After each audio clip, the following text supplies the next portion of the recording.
నాగార్జున, రష్మిక మందన్న ప్రధాన పాత్రల్లో నటించిన క్రైమ్ డ్రామా కుబేరా శుక్రవారం థియేటర్స్లో గ్రాండ్గా విడుదలైన విషయం తెలిసిందే.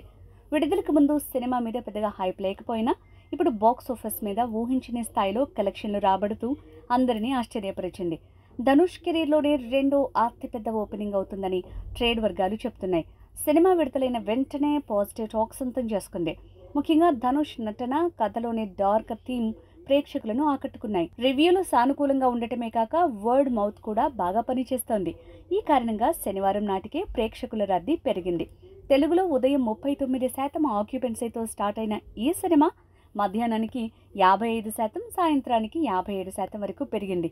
రాత్రి షోలు అయితే హౌస్ఫుల్ స్థాయికి చేరుతున్నాయంటే అర్థం చేసుకోవచ్చు సినిమాకు పాజిటివ్ వైబ్ ఏ రేంజ్లో పెరుగుతోంది. ఓవర్సీస్లో కూడా సినిమాకి మంచి కలెక్షన్స్ అందుతున్నాయి. ముఖ్యంగా నార్త్ అమెరికాలో ఇప్పటికీ $900K గ్రాస్ సాధించి దూసుకువెళ్తోంది కుబేరా. కమ్ముల క్రేజ్ వల్ల ఓవర్సీస్లో కూడా సినిమా బలంగా పర్ఫామ్ చేస్తోంది. అమెరికాలో ప్రీమియం షోల్లోనే మంచి గ్రాస్ రాబట్టిన కుబేరా ఇప్పుడు భారీ కలెక్షన్లు సాధించే దిశగా సాగుతోంది. అయితే తమిళనాడు మార్కెట్లో మొదటి షోలకు మాత్రమే ఓ మోస్తరు రెస్పాన్స్ వచ్చింది.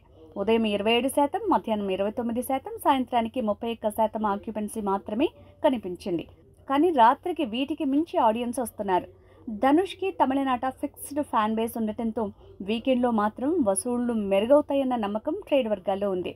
ఫస్ట్ డే ఇండియన్ నెట్ వసూళ్లు 14 కోట్ల రేంజ్లో ఉండొచ్చని అంచనా. ఇది ధనుష్ కెరీర్లో రెండో బెస్ట్ ఓపెనింగ్ కావటం గమనార్హం.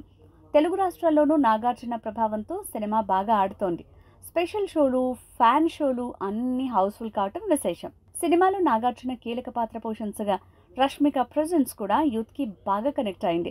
జిమ్ సర్బ్ విలన్గా మెప్పించగా శేఖర్ కమ్ముల డైరెక్షన్లో వచ్చిన డిఫరెంట్ నెగటివ్ ప్రేక్షకులను థ్రిల్ చేస్తోంది. ఇప్పుడు వీకెండ్ పూర్తి కావడంతో సినిమా 40 కోట్ల గ్రాస్ మార్క్ని దాటి వెళ్లే అవకాశాలు మెండుగా కనిపిస్తున్నాయి.